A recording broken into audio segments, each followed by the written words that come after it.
This is the Cardio Ohio podcast, a presentation of the Ohio chapter of the American College of Cardiology. This is Kenny Graywall, president of the Ohio chapter and host for today's discussion. Further information about this podcast, including speaker biographies as well as references, are available at ohioacc.org, where you can also provide feedback and suggestions for future topics. The podcast will also be available for download wherever you access podcasts, and we encourage you to subscribe to receive updates on future sessions. And now for today's discussion. Welcome to episode 6 of our Cardio Ohio podcast. We're delighted to continue our interview with Dr. Desai on the clinical presentation, diagnosis, and management of patients with hypertrophic cardiomyopathy. I'd also like to welcome back my co-host, imaging fellow from the Cleveland Clinic, Dr. Ben Allencherry. Ben, welcome back.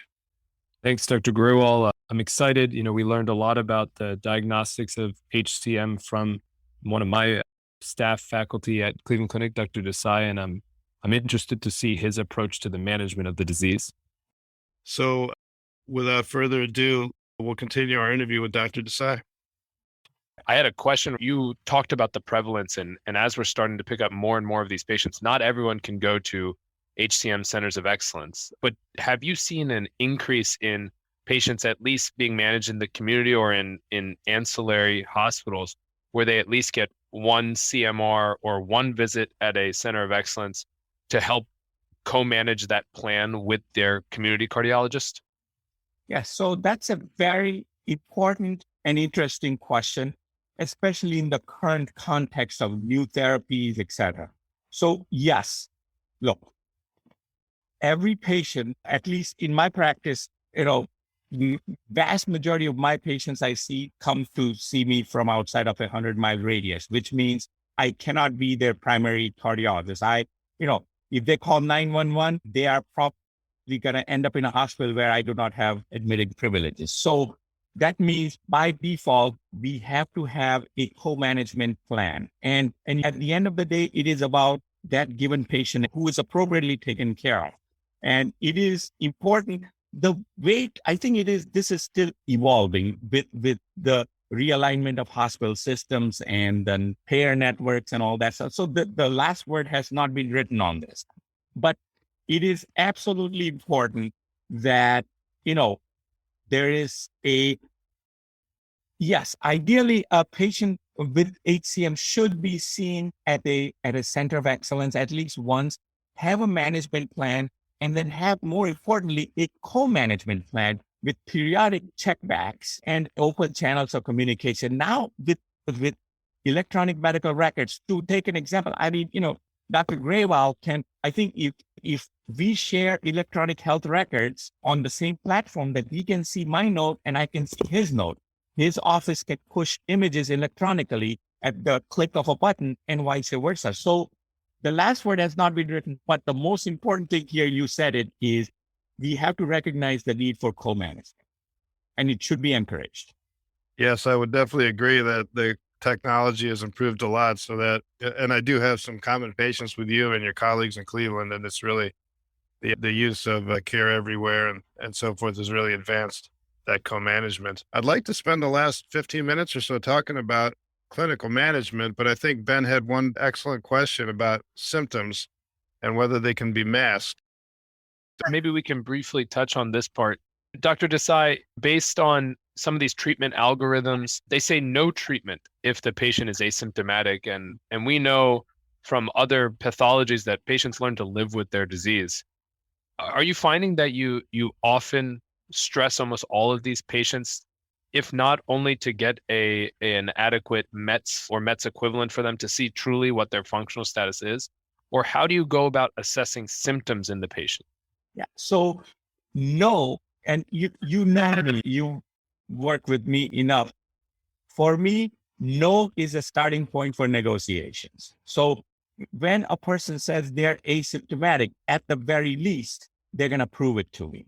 So, a few years ago, we published a paper, more than 400 patients that came to the Cleveland Clinic saying they are asymptomatic with HCM. diagnosis of HCM, they're asymptomatic. Prove it to me. So they get put on a treadmill, and about 50% patients did not achieve their age, gender matched exercise capacity, so METs, etc.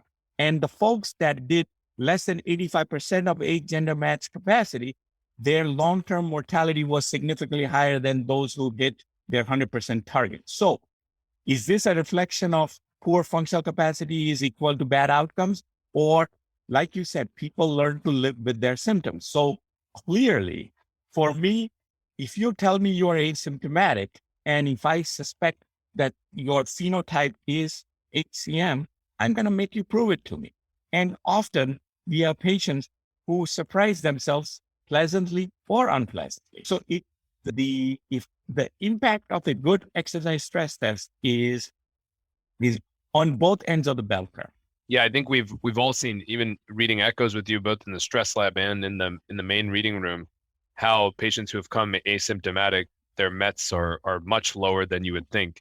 And many of them, have a provocable gradient that was not picked up on resting or Valsalva maneuvers. So this puts them, a lot of these patients that come back and say, this is exactly what I've been experiencing in my real life, but nobody's been able to pick it up. Well, those are excellent clinical points. Really appreciate your insight. Obviously, we can't touch on every aspect of HCM management, even though there's so many fascinating areas. But as a sports cardiologist myself, we often have to have this discussion with our patients who are sometimes young athletes about restricting activity and other lifestyle changes. It can be quite a shocking discussion sometimes, especially to a young athlete. We were just curious about your approach to shared decision-making. Obviously, this is a new concept that's really being emphasized clinically and in the guidelines, that we shouldn't be using black and white rules, that we should be sharing the discussion with our patient, their coaches, their families. So I'm just curious how you bring up the discussion about activity restriction with your patients and how you make that a shared decision. Yeah. So, first and foremost, as I've alluded to just a few minutes ago, is you need to understand the patient and the phenotype completely. As a physician, you should not be making recommendations on semi-complete information or incomplete information. So if you are going to restrict somebody's activity or give them a free pass, then you better have done the full extent of the workup, including a good quality stress echo, make sure they don't have arrhythmias, appropriate arrhythmia monitoring, etc. So cannot be underscored the importance of a thorough workup. After that, you need to gauge the patients and their level of activity, what they are going to do, when they're not. We talk about data. I am very upfront about the following thing I'm about to say. A lot of these sports recommendations are based on the Bethesda guidelines. If you look at the Bethesda guidelines closely, what are they based on? What data are they based on? They're based on no data. They're based on consensus opinion of a bunch of people who sat in Bethesda making guidelines. That's the bottom line. So that's the first thing I talk to the patient, that what we are doing is based on gestalt, consensus, not really hardcore data. Having said that, if you have severe case of LVH, if you have significant myocardial fibrosis, etc., obviously some high intensity sports like one-on-one basketball or football or singles tennis, these things are not going to be something that you're going to be endorsed to play. Having said that, you still, vast majority of the people that you're going to see are not going to be elite NFL, NBA type athletes. Most of them are going to be weekend warriors. So it is important to give them understanding of hydration, understanding of avoiding isometric exertion, weight restrictions, keeping where your heart rate needs to be kept at, and then making sure they do not have the arrhythmic burden, etc. So a lot of this is nuanced conversation, as you very well know, and we don't end the simplest thing. I always end by saying, I don't have all the answers. What I'm telling you is based on what I know And that is based on consensus opinion, not a randomized controlled trial. And this is why we are doing shared decision making. There is no black and white answer. And there are patients who ask me, you told me I cannot lift more than 40 pounds. Does that mean I can lift 39 pounds? I mean, this is the gestalt. So that's the kind of conversation you need to have, I think. And humility is what I resort to when I don't have solid footing of data.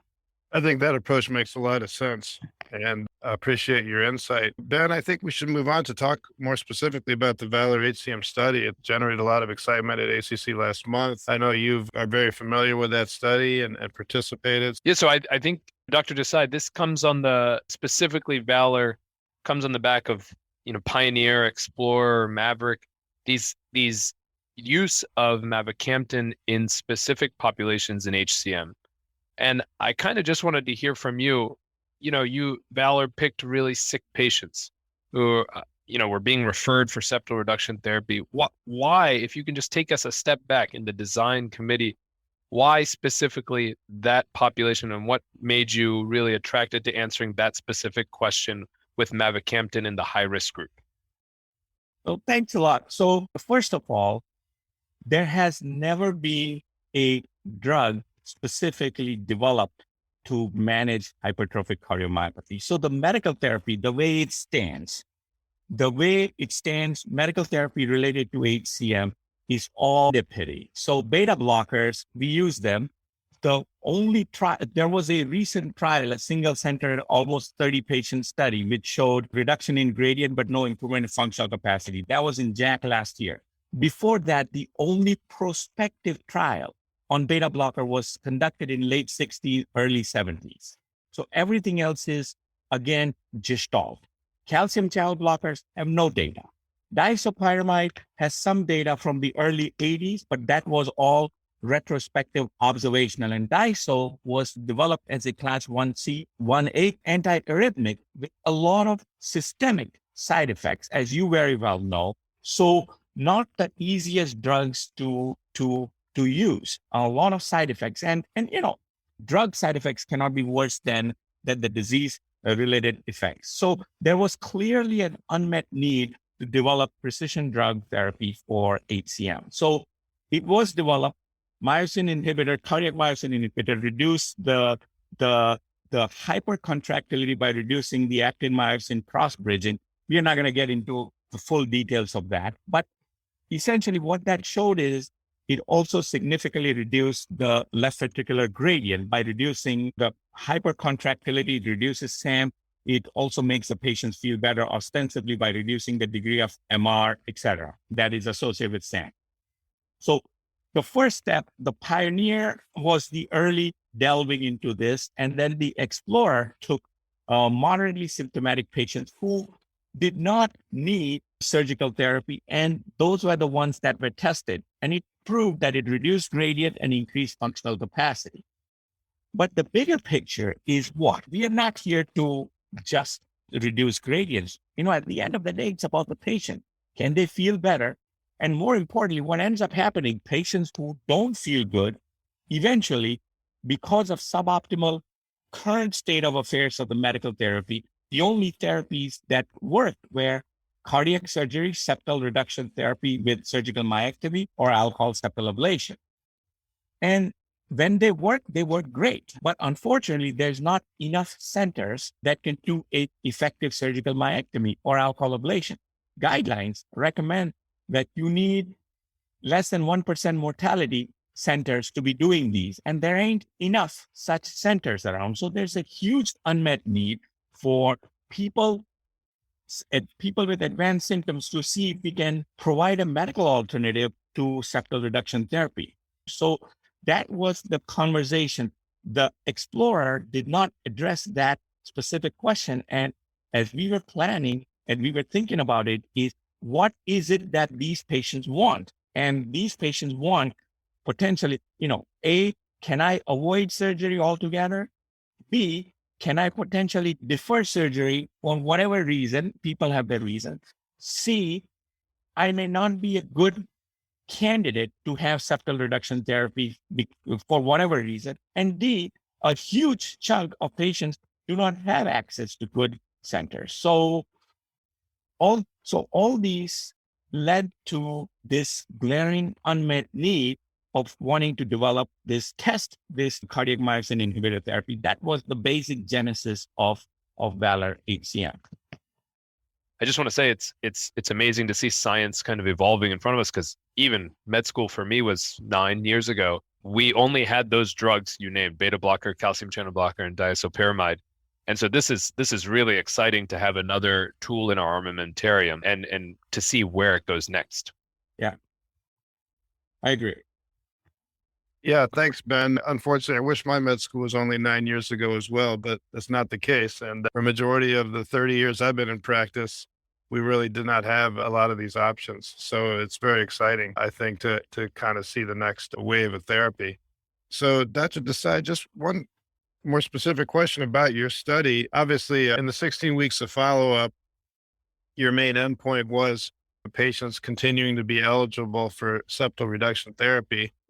I know there was a discrepancy between the percent of patients who were eligible and the small percent who actually went on to SRT during the study. Was that just a function of the short amount of follow-up and the fact that SRT is obviously a complex decision that most patients will not necessarily rush into?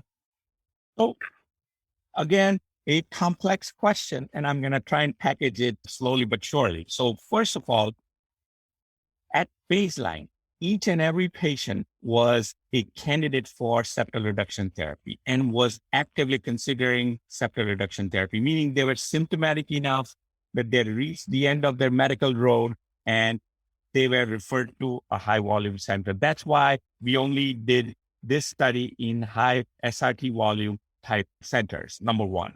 Number two, because these patients were advanced symptoms, I don't think it's the wisest idea to take a highly symptomatic patient and offer them placebo for a relatively long period of time. So we did discuss a lot about the duration of the trial. Should we keep it, do I subject a highly symptomatic patient through 1 year of placebo or 6 months of placebo? What's the right time frame? So we know the half-life of mavacamten and the time it takes for it to have full effect is about the time it takes to take full effect could be about 4 weeks. So we wanted to, it needs to be at least 4 weeks.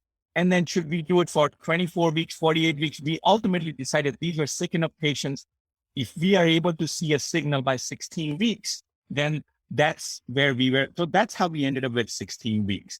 Now, at every time point, we saw patients every month. Every time point, patients were offered an option to go for SRT.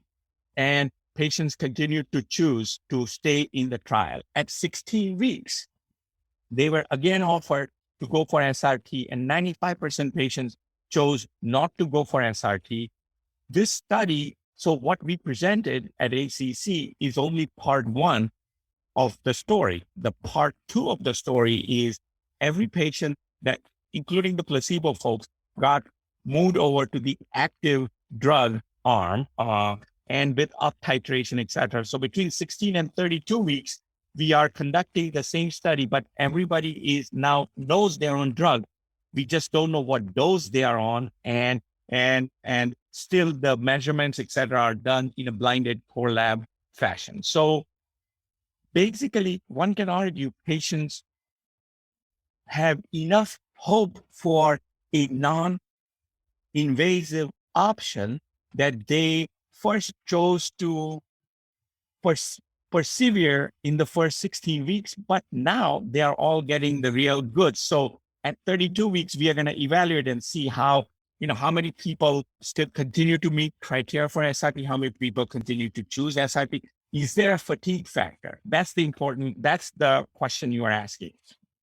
Are the patients going to say, we are not going to take any more pills. Let me just have a procedure. I don't know the answer to that, but time will tell as we are studying these patients in the long-term extension. Well, we definitely look forward to those results. And I think that does lead to one of our final questions. This whole field of medications, the myosin inhibitors, do you think mavacamten is just the first of several in that category? And in addition to the future data you just outlined, what are some of the other unanswered questions that you think we can address with randomized trials in the near future as perhaps this class of medication grows? I mean, so this is clearly not the only kind of in this class. There is a new drug that is being developed by another company, Cytokinetics, and that is currently phase 2 and phase 3 trial is being started. So that is testing similar to what Explorer tested, and data will be forthcoming in the next few years. So always, new therapies are encouraged, welcome, and are expected, number one. So what are some of the other unmet needs where RCTs? So if you think about obstructive HCM, these patients have a very good surgical option, especially if they come to a good center. But the bigger population in HCM that does not have good options is the non-obstructive HCM. These folks, we have nothing, not a whole lot to give them other than unproven therapies. So that's the next unmet need. And we are in the process of setting up a randomized controlled trial of mavacamten in the context of non-obstructive HCM. And let's see when that gets online, and we'd be curious to see what the results show. In the non-obstructive HCM group, the MAVERICK trial did show some important trends, but we need to expand it to a much larger population. So that's one aspect. Obviously, we should be expecting randomized controlled trials for every clinical indication if possible. I mean, to sidetrack a bit, the best thing that happened to aortic stenosis was TAVR. Now, when was the last time you had a randomized controlled trial related to surgical outcomes? Never. Now we have RCTs galore. So I think we should be asking more from our scientists and researchers. And like you said, sky's the limit. The other aspect is the emerging field of gene therapy and genetics. So let's see where that takes us. Right, Dr. Sai, those are definitely avenues in the future. You when you were on the Cardio Nerds podcast, I think the FDA approved simultaneously mavacamten. Yeah. As this is now going to be rolling out, can you just talk briefly about access to the drug, how it will be monitored, and who can prescribe it? Yeah. So that's a very important point. Now, we are no longer talking about trials and this and that. Now we are talking reality. So FDA approved the drug as we were on a live journal club. You cannot make that up. And it was not planned. I can assure you that. But FDA put some guardrails. This is a first-in-class brand new therapy. We have to make sure the EF drop, which in trials was not that big of a proportion of patients, but if a wide swath of population is exposed to it, potentially it could become a problem. So FDA has put guardrails called the REMS program, Risk Evaluation and Mitigation Strategy, where in order to prescribe, you will need monthly echoes for the first few months, and it has to be prescribed through specialty pharmacies. So what this is going to do is this is going to force us to up our game at high quality echo. Again, life comes a full circle. We started our conversation with imaging. We are going to end our conversation with precise imaging, not just suboptimal imaging. So at this point of time, you have to be REMS certified, and they recommend that patients be evaluated and prescribed at the centers of excellence. But bottom line is, as we have talked about, we have way too many patients and not enough centers of excellence. So everybody will have to elevate their understanding and try to we will have to do the right thing. But bottom line is echo monitoring, specialty pharmacy, and prescribed by people who are experienced and trained in this. Yeah, I think that's an excellent point to wrap up our discussion. I think it all comes back to the patients and the fact that we clearly know that this is an underdiagnosed condition in our population here in Ohio and everywhere else. So I think it is going to take a lot of collaboration between thought leaders and centers of excellence like you have in Cleveland, as well as our clinicians on the front line to collaborate. I hope a discussion like the one we just had now is going to help advance that by helping disseminate some of the newest concepts out to our frontline practitioners. So having said that, Dr. Desai, I just want to thank you so much for your insight and taking so much time, not just to explain that to our clinicians today, but for all you've done to advance the overall understanding of this disease. And I certainly hope we can welcome you back in the future to hear some of the follow-up results you alluded to as more and more information comes out to expand our evidence base. Thank you so much for having me here and hope this was helpful. Absolutely. And thank you, Ben, for your insight into the questions and for co-hosting the podcast. Of course, it was a pleasure. Thank you for joining today's podcast. For more information about the speakers or the topics, please go to ohioacc.org.